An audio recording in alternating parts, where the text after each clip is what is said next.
how does Israel react? How do America react when Palestinians fight for their freedom in an ethical way, in a way that respects the lives of Israelis? In 2018, there was a mass march, overwhelmingly nonviolent, in Gaza. Palestinians did exactly what we wanted them to do. They behaved like Gandhis. And did people applaud? No, Israel put sharpshooters with American weapons on the fence and shot thousands of people, so many people that the Gaza had to start an amputee soccer team after that. When they do nonviolent boycotts, we criminalize the boycotts. When they go to the International Criminal Court, we sanction the International Criminal Court.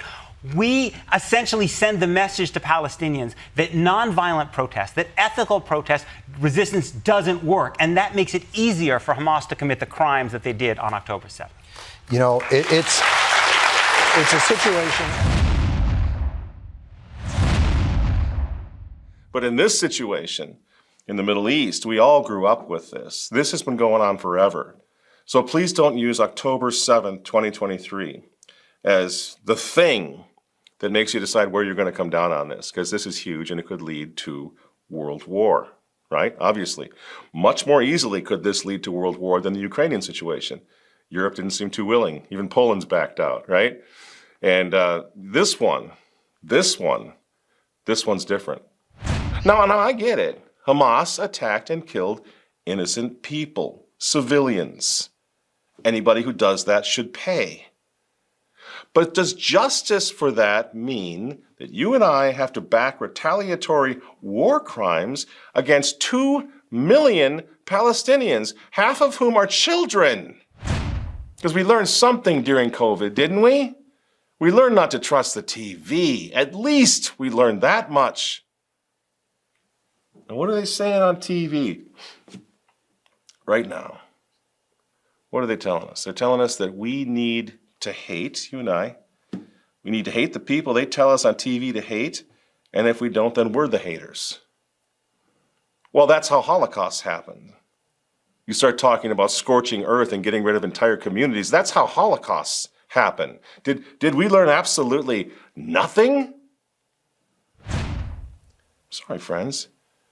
My conscience won't allow me to do that, nor will my conscience allow me to support Lindsey Graham's ethnic cleansing plan.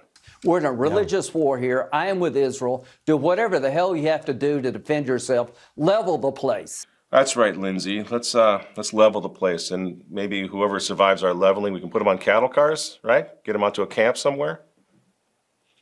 By the way, isn't Lindsey Graham the same clown who promised Ukraine that he was going to level Russia? How's that working out so far, Senator Neocon? Level them. Level the place. Well, why not? They're just a bunch of Muslim terrorists in Palestine, right?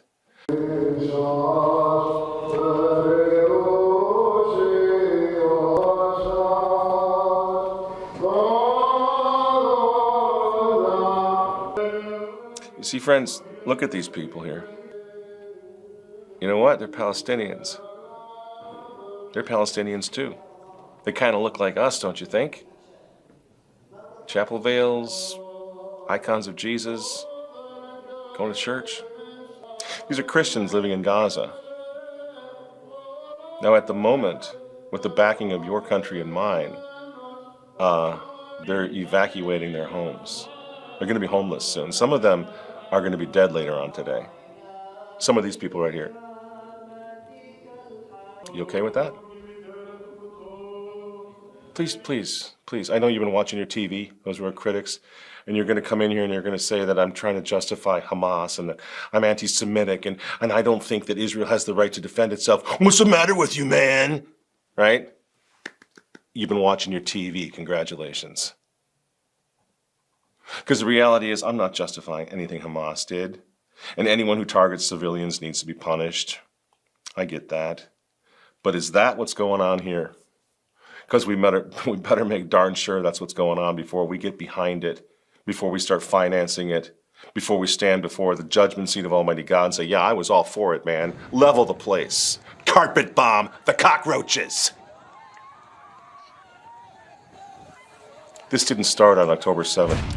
And the really weird thing about this, friends, if you dig into it just a little bit, where it gets really bizarre, Twilight Zone, Rod Serling's going to come walking in here, is when you realize that we're not, as Christians, we're not supposed to say one word in the defense of these people because, well, we need to get raptured.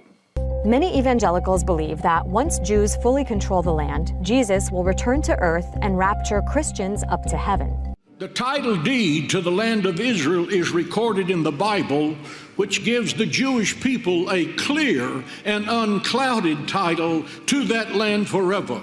It belongs to them, and it belongs to them only. People that share this view are called Christian Zionists. They believe the Bible commands them to support and defend the modern-day state of Israel, regardless of what this means for the Palestinians who live under its occupation.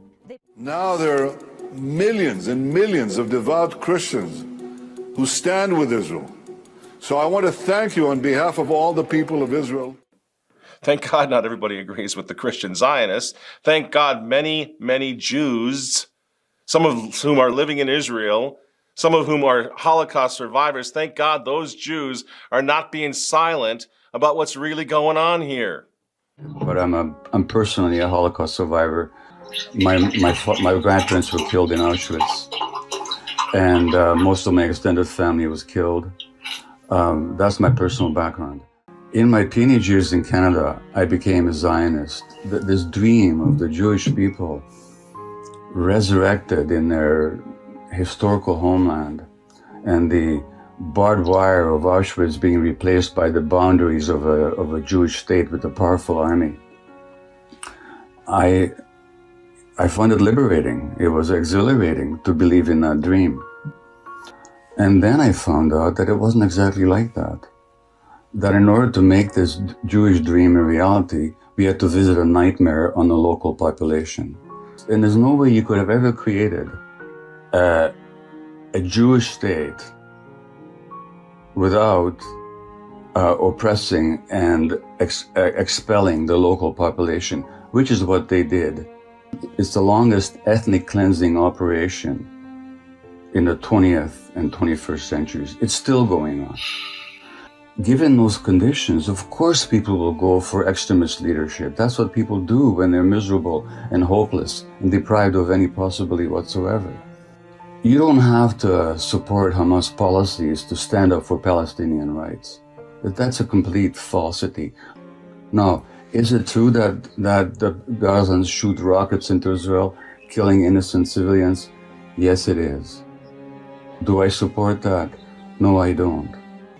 I just wish your Zionist friend would visit the occupied territories in Gaza like I have, and let him speak the way he speaks now. If he's got any ounce of humanity left, he would cry like I did for 2 weeks when I was there. It's always a complex question, but in terms of power and control, and it's pretty straightforward. There was a land with the people living there, and other people wanted it. They took it over, and they continue to take it over, and they continue to discriminate against, oppress, and dispossess that other people. That's what happened, and that's what's happening. And it just keeps going. In the wake of the Hamas attacks of October 7th, Israel cut off all food supplies, medicine, water, electricity, and next to go will be the sewer systems. Now, even if every person in Gaza were a Muslim, is that okay? Are we okay with that? Is it okay for us to hate all Muslims because of what a few nutters did? To hate them all to that degree? Kill them all! Exterminate the cockroaches! Really? That's you?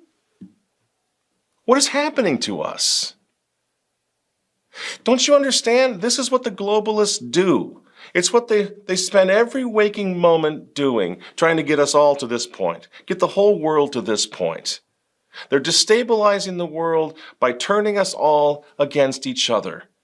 For what? Almost 2,000 years, Muslims, Christians, Jews lived in the Holy Land, mostly in peace. But then the globalists got involved, and it's been a bloodbath ever since. Gee, I wonder why. Even if you could kill every Muslim in Gaza, and I've heard people, man, Sean Hannity fans, that's basically what they sound like they want to do. Kill every single Muslim in the area.